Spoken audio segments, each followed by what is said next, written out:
Hi all my cosmetic friends out there.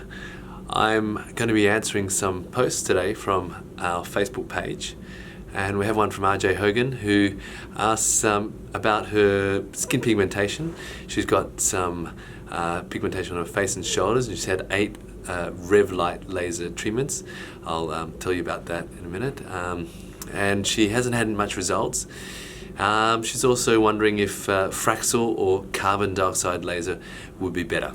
So to answer the question, basically we have to talk a little bit about lasers and how they work. So lasers are machines that help to pick up targets in the skin, for example pigment, capillaries, or say even a tattoo, and they're designed to sort of pick up that target and leave the rest of the normal skin alone. So much better than the alternative of something like, say, liquid nitrogen, which just blasts the entire skin.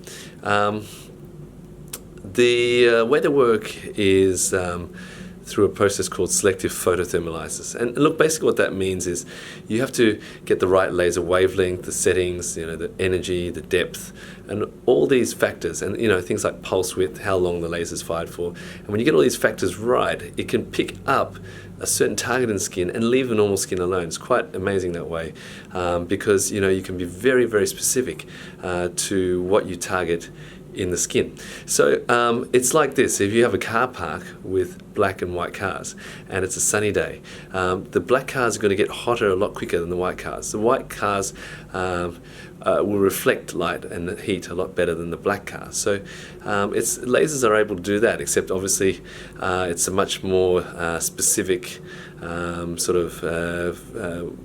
it's not more specific than, say, cars in a sunny car park. So in regards to RJ Hogan's question, basically as to why the treatment, the Rev Light laser, didn't work, I cannot tell her without seeing her skin, but the Rev Light laser is a laser which can be used in a number of ways. Sometimes it's used on a very low setting, and for what we call laser skin toning, and that's a very, very low setting. So, in actual fact, you can't actually get rid of much pigmentation very quickly that way, especially if you have something like sunspots or freckles, because the laser settings are too low, and it's really designed for improving the textural quality of the skin. So, if assuming the type of pigmentation that she has is sort of freckles or sun damage, something like the Fraxel laser or carbon dioxide laser could be helpful.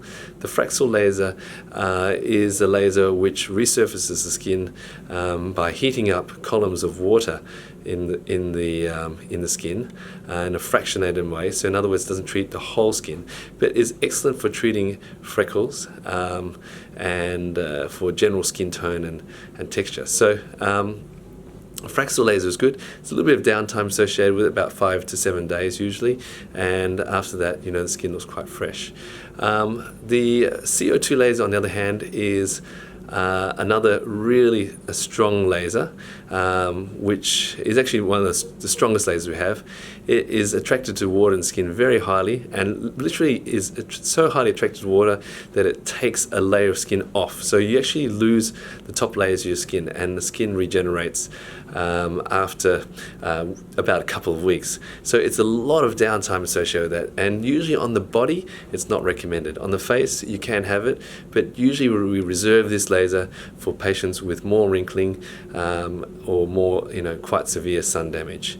Look, other lasers that could help as well, and this will also depend on your skin type and the pigmentation problem. Lasers like the Q-switch ruby laser, which is designed to target pigment and very effective for pigment on the face. And you can also use the Rev Light laser, but possibly at higher settings to help remove the pigmentation.